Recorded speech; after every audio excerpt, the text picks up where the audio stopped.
You might not notice Helen Lambin if you passed her on the street.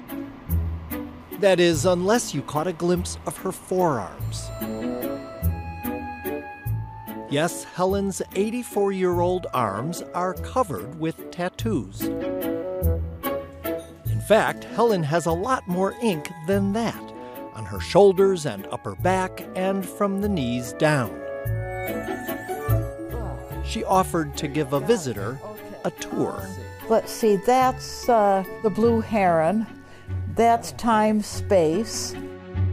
It's not that uncommon to see older folks with tattoos, but Helen got her first one for her 75th birthday. And, I didn't want diamonds. The first one was the peace daisy.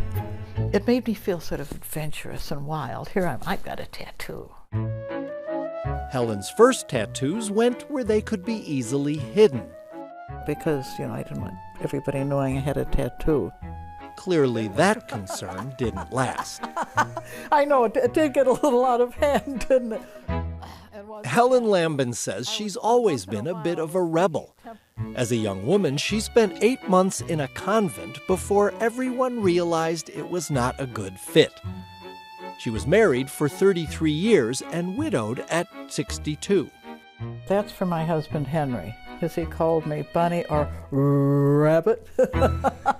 A railroad crossing for my father, who worked for the railroad. Okay. The cardinal was my mother's favorite bird, somewhere there. I don't want to be too personal, but are there any tattoos we can't see? No, there aren't. I told somebody I only get them in places that can be shown in polite society. And a friend of mine said, who do you know in polite society?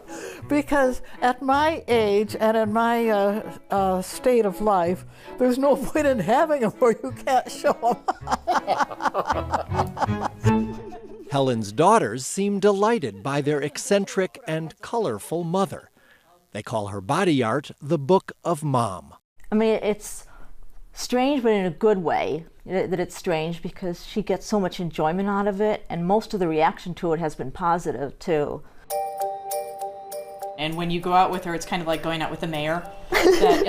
My mom is naturally kind of very friendly and talks to people and makes friends with everybody. And I think now she thinks the tattoos are why she makes friends with everybody. But in reality, it's just, it's more this really interesting reciprocal thing that happens. What does this one say? What does it say? Them equals us. That's cool. I like that one. Well, it was utterly unexpected, but I enjoy it. Everything from some guy saying, nice ink, Granny, which is pretty, to somebody asking where I got it, or somebody showing their tattoos to me. How many people my age are going to be getting on an L and talking to a bunch of teenagers? So it gives me a chance to talk with all sorts of people that I probably would like to talk to, but normally you're not going to interact. People will say, I want to get inked. Hey, where do you go? How's it going? Today, Helen is getting a spray of stardust across her back.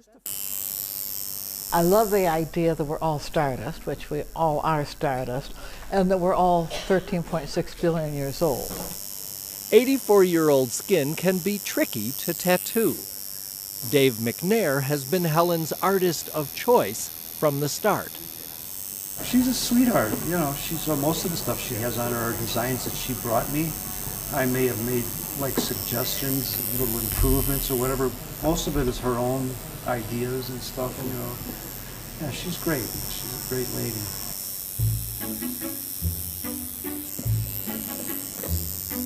Helen says the pain has been minimal and well worth it. So has the cost, which she says is much less than the smoking habit she gave up years ago. And she has no regrets. The tattoos express who I am. They express what I make inside on outside. But it made me feel then I'm not just some sweet little old lady. Not that I have anything against sweet little old ladies. I like sweet little old ladies. But it made me feel different.